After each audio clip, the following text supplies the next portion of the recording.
বর্ষাকালে বাঙালির পছন্দের মাছ ইলিশ যেমন পাওয়া যায়, সেই সাথে সাথে কিছু ফলও পাওয়া যায়। আর এই ফলের মধ্যে অন্যতম হলো আনারস। আর আনারস বা পাইনাপেল দিয়ে নানা ধরনের মাছ বা মাংসের প্রিপারেশন যেমন হয়, তেমন ডেজার্ট আইটেমও নানা ধরনের হয়। আর আজকে আনারস দিয়েই আমি আজকের রেসিপি তৈরি করেছি।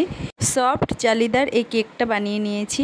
আর এই কেকটা বানানোর জন্য আমি কোনো রকম এসেন্স, ডিম, দুধ এগুলো ব্যবহার করিনি। তো অনেকটা অযথা বকবক করে ফেলেছি। আর কথা না বাড়িয়ে আজকের রেসিপিতে ঢুকে যাব। তো নমস্কার, রীতার রন্ধনশালায় সবাইকে স্বাগত জানিয়ে আজকের রেসিপিটা শুরু করছি। আর বন্ধুরা, আজকের রেসিপিটা যদি পছন্দ হয় লাইক, শেয়ার, কমেন্ট করতে ভুলবেন না।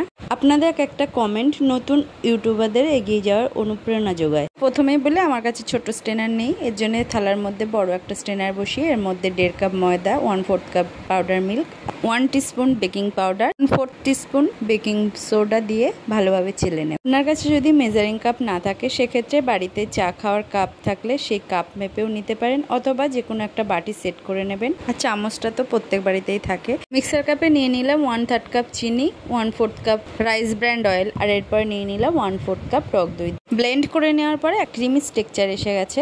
আপনারা এখানে রাইস ব্র্যান্ড যদি না ব্যবহার করতে চান, তো সানফ্লাওয়ার অয়েল বা মেল্টেড বাটারও ব্যবহার করতে পারেন। প্রথমেই বলেছি কি একটা আনারস দিয়ে বানাবো, তো এর জন্য প্রথমে 1/2 কাপ আনারস এখানে টুকরো করে কেটে নিয়ে ব্লেন্ডারে দিয়ে ব্লেন্ড করে ছেঁকে নেব। বন্ধুরা, আপনারা আনারসের কোন রেসিপিটা পছন্দ করেন বা আনারস দিয়ে অন্য কোনো রেসিপি দেখতে চান কিনা কমেন্ট করে অবশ্যই জানাবেন। এরপর চিনির মিশ্রণের সঙ্গে বানিয়ে রাখা আনারসের রসটা দিয়ে ভালোভাবে মিশিয়ে নেব। চিনি আর আনারসের রসটা ভালোভাবে মিশিয়ে নেওয়ার পর এর মধ্যে শুকনো উপকরণগুলো অল্প অল্প করে দিয়ে ব্যাটারটা রেডি করে নিতে হবে। ময়দার মিশ্রণটা একবারে দিতে যাবেন না, তাতে করে দলা পাকিয়ে যাওয়ার ভয় থেকে যাবে। অল্প অল্প করে দিয়ে 2-3 ভাগে ব্যাটারটা রেডি করে নেবেন। একটা কথা, আজকে আমি যে আনারসটা ব্যবহার করছি, আনারসটা খুব বেশি টক ছিল না, তো আমি রই ব্যবহার করছি। আপনারা যে আনারসটা ব্যবহার করবেন সেটা যদি খুব বেশি টক হয়, তো সেক্ষেত্রে আনারস পাল্প বানিয়ে নিয়ে চিনির সাথে একটু জাল দিয়ে নেবেন। আর এরপর একটা কেক মোল্ড নিয়ে এর মধ্যে সমান মাপের একটা বাটার পেপার কেটে নিয়ে নেব। আর এর মধ্যে কিছুটা অয়েল ব্রাশ করে নিয়ে এই বাটার পেপারটা সেট করে দেব। প্রত্যেকটা উপকরণ একদম সঠিক মাপের হলে আপনাদের এখানে আলাদা করে জল বা দুধ কোনো কিছুই আর অ্যাড করতে লাগবে না। কেকের ব্যাটারের মধ্যে আমি টুটি ফ্রুটি ব্যবহার করছি, আপনারা চাইলে কোনো ড্রাই ফ্রুট ব্যবহার করতে সেটাও করতে পারেন।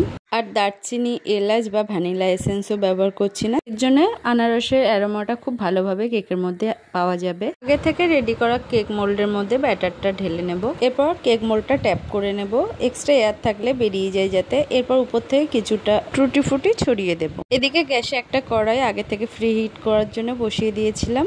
তো এর মধ্যে কেকের মোল্ডটা বসিয়ে দিয়ে 40 থেকে 45 মিনিট বেক করে নিলে কেকটা রেডি হয়ে যাবে। আর যে সকল বন্ধুরা আমার চ্যানেলে নতুন নতুন ভিডিওর আপডেট পেতে চ্যানেলটা সাবস্ক্রাইব করে পাশে থাকা বেল আইকনটা প্রেস করে রাখবেন। ধন্যবাদ।